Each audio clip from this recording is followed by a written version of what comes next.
இருதயங்களை பார்க்கிறவரே ஸ்தோத்திரம் என்று சொல்லி 1 சாமுவேல் 16:7 சொல்லுகிறது, நீ இவனுடைய முகத்தை, கர்த்தர் சாமுவேலை நோக்கி, நீ இவனுடைய முகத்தை இவனுடைய சரீர வளர்ச்சியும் பார்க்க வேண்டாம், நான் இவனை புறக்கணித்தேன், மனுஷன் பார்க்கிறபடி நான் பாரேன், மனுஷன் முகத்தை பார்க்கிறார், கர்த்தரோ இருதயங்களை பார்க்கிறார் என்று நாம் பார்க்கிறோம்.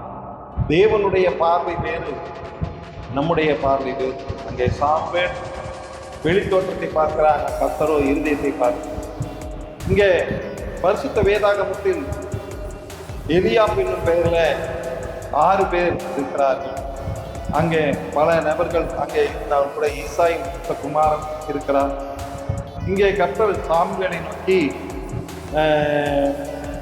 நீ இவனுடைய முகத்தை, இவனுடைய தோற்றத்தை மாத்திரம் பார்க்கிறார்.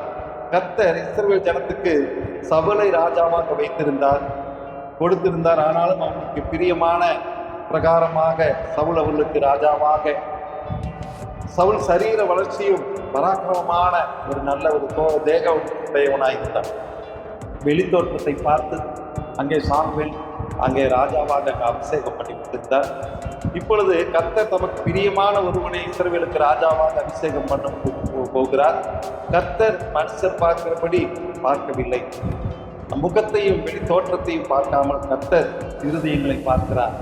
தாவீதுடைய இருதயத்தை அங்கே அவர் பார்த்து தாவீதை தேர்ந்தெடுத்து அந்த இஸ்ரவேல் ஜனங்களை ஆட்சி செய்ய அவரை அபிஷேகம் செய்தார். நம்மையும் கர்த்தர் அபிஷேகம் கொடுக்கிறார். அந்த இருதயத்தை பார்த்துதான் அபிஷேகம் பண்ணுவார தவிர அந்த வெளித்தோற்றத்தை அல்ல. ஆகவே கர்த்தருடைய பார்வை இருதயங்களை பார்க்கிறதா இருக்கட்டும். ஆமென்.